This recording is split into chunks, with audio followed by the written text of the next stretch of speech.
Pasuk says that Yaakov Avinu, he wakes up from his dream, so he goes and he makes a neder, and he says, "Moya Hashem imodi, shmarani b'chala shtelich, nosam li lechem lechol ubegel dilbeish." And the Rebbeinu Shalom will give me lechem lechol ubegel dilbeish. He'll give me bread to eat, and he'll give me clothing to wear. So there's a pashta over here that Mazeda asks in his Sefer Abina V'Abrocha. He says that the Chayr Yaakov Avinu, he was the Bechira Avis. He was the chosen one from all the Avis. And Must Yuknoi was chokik on the Kisei HaKavod. He was engraved on the Kisei HaKavod. And what's the pshat? Why was he engraved on the Kisei HaKavod? Because he reached the level of the intention of the Rebbeinu Shalom in the Bria.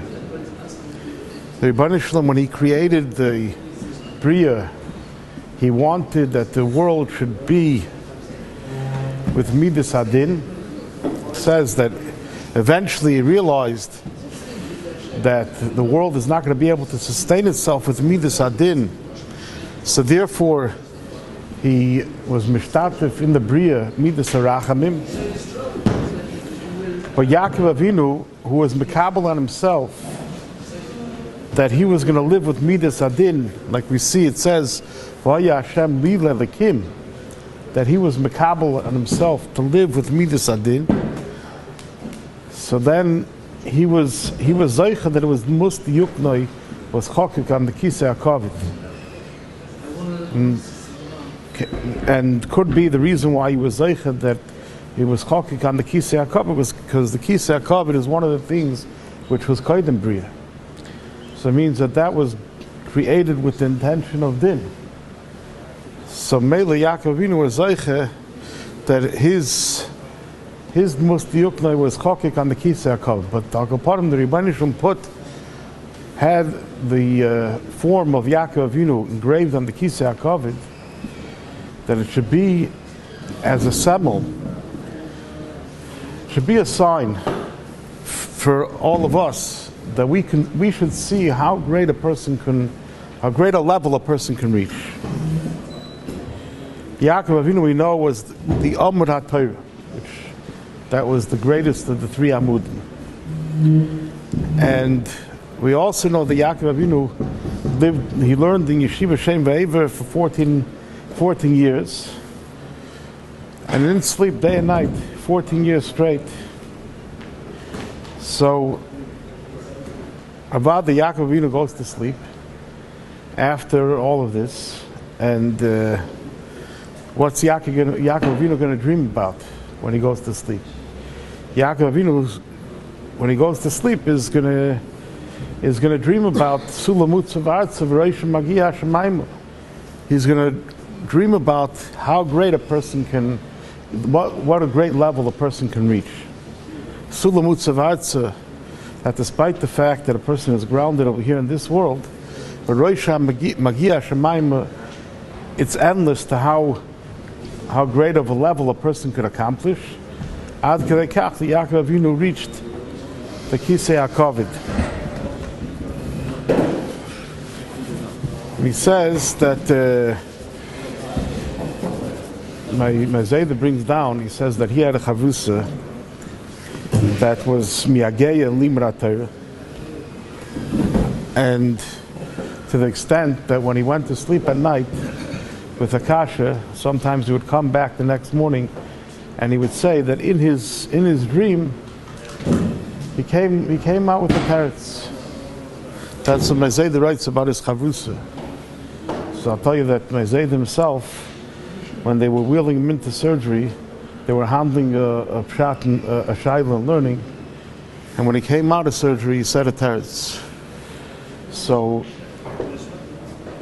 he was talking about how great a person can reach a level of learning and that's the way that he brings down about other people. But Mishum Anivusai, so Reb Noach Mistama, yeah. Reb Noach Shemenovitz, the Shiva from Kfar Hasidim, that was his Chavrusa. Al Kaponim, so he said that Yaakov Avinu, he gets up from his sleep, and he takes a stone, and he says that the Even Azoi should be a matzeva. And Chazal tell us that he goes and he puts down the foundation for the Binyan Beis HaMikdash. That's the Even that he puts down. So he's holding on such a high madrega, such lofty levels. So you think that what would be the neder of Yaakov Avinu when Yaakov Avinu comes out from such a cholim, and he reached such a high madrega? What would be his neder? His neder would be that he's going to be makdish his whole life to the Rebbeinu Shleilim, and he's not going to waste a second, and he's going to figure out how to utilize every moment of his time for Torah and Avodas Hashem. And it seems like Yaakov Avinu is talking about petty things. Yaakov Avinu says, "V'nasan li lechem lechol a bag of lilbush," which l'chayra, every person that's holding on a shtickle darga in Amunah understands that we're lying on the Rebbeinu Shleilim, that the Rebbeinu Shleilim is going to give us lechem lechol a bag of lilbush. So how could it be that Yaakov Avinu, this is what he's concerned about? So he brings up shots in the Chochmah Musa, and he says his own understanding. And could be that this is what the Chochmah Musa is saying, and maybe this is also what he's explaining, but I want to say it in simple terms to my understanding. That the pshat is that Yaakov Avinu, he reaches the highest level that a person can possibly attain in this world. And he's makabel on himself, V'haya Hashem lilei likim, that the Rebbeinu Shalom should have an haga with him with midas adin. And perhaps he's coming now to live a level of kedusha where he dedicates his life totally to the Rebbeinu Shalom. But at the same time, we know that the Avis, they had different anhagis in their avodas Hashem. And we know from earlier in the parasha that Yaakov Avinu was makabel on himself, the anhaga bites. And Yaakov Avinu is saying that despite the fact that a person attains such a high level in avodas Hashem, so a person can maybe make the mistake and think that the mahalik in our avodas Hashem is similar, lahavdal elef havdalas, to the way that the goyim serve the Rebbeinu Shalom. And what does it mean? What's the difference between the way that we serve the Rebbeinu Shalom and the way that the goyim serve the Rebbeinu Shalom? It says that a goy is also able to serve the Rebbeinu Shalom, but he can reach very high levels. But lahavdal elef havdalas, l'mashal, a koimer, right? So he's pirish in gantzim from ishus. He doesn't have any relationship. Why? Because that's the only way that he can maintain his kedusha. The only way that he can maintain, quote unquote, his level of purity is by being in gantzim pirish from this world. But Yaakov Avinu says no. The Rebbeinu Shalom doesn't want from us that we should be in gantzim parish from this world. The Rebbeinu Shalom put us in this world. That means that we should have a connection with this world, and we should serve the Rebbeinu Shalom by using this world. So when Yaakov Avinu is makabel on himself, hanahoge of V'haya Hashem lilei likim, which is the highest level that a person can possibly serve the Rebbeinu Shalom.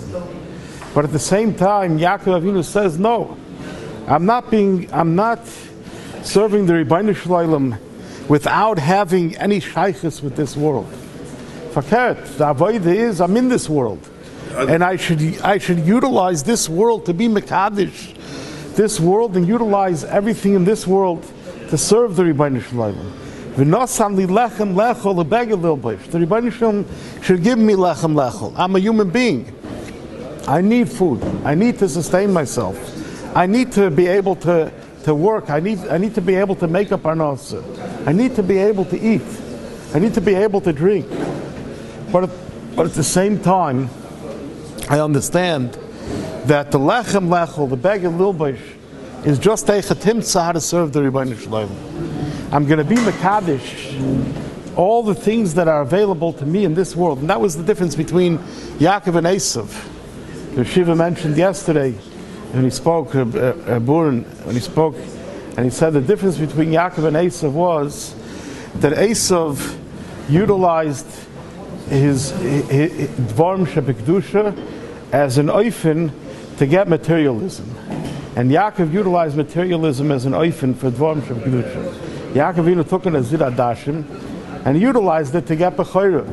And Esav took Bechayra and he utilized it as a way to get Nazir Adashim. So Yaakov Avinu understands that Avada Dafman Haben Lechem Lechel Lebegel Lilbish. And there's nothing wrong with a person asking the Rebbeinu Shalom for Lechem Lechel and Begel Lilbish. But to understand that Lechem Lechel and Begel Lilbish is only a Chatimtza to serve the Rebbeinu Shalom. But a person is supposed to utilize everything that's available to him in this world as a means to be able to serve the Rebbeinu Shalom. That's what the Rebbeinu Shalom wants to us. So, Gufa, because Yaakov Avinu came out on such a high madrega, and he was the Bechir Avis, and he was the Must Yukne Chokik on the Kisei HaKavod, and he was Sulam Mutzav Arza, V'roishim Magia Shemaima, and he was Mekabel on himself, Vaya Hashem Vile Lekim. Dafka at that moment, Yaakov Avinu says there's a sakona over here. The sakona is that I'm going to be on such lofty levels, and I'm going to think that maybe I'm going to serve the Rebbeinu Shalom, and I'm not going to have a shaykhus with that welt. So Yaakov Avinu says, no, v'nosan li lechem lechol, u'beged lilbish. I'm going to take from this world avada stapkis v'muit, lechem lechol, u'beged lilbish. But I'm going to utilize the means that I have in this world as a way to serve the Rebbeinu Shalom through this world. And that's thinking of bias. To be mekadesh what I have in this world, and to utilize whatever I can for the Rebbeinu Shalom. So the person who comes over here to this kailul, and he comes to learn every single morning, and later he goes out into the business world. But avad the people that show that the ikar is Torah, and they understand that that is what I'm here for. And I need to go out for parnasa, but understand that the avodah that I do throughout the day is only a means to be able to serve the Rebbeinu Shalom, and be mekadesh yourself, and be mekadesh the way that you do your business, and the way that you're oisik in your mundane matters in this world as an oifen to be able to be mekadesh Shem Shemayim.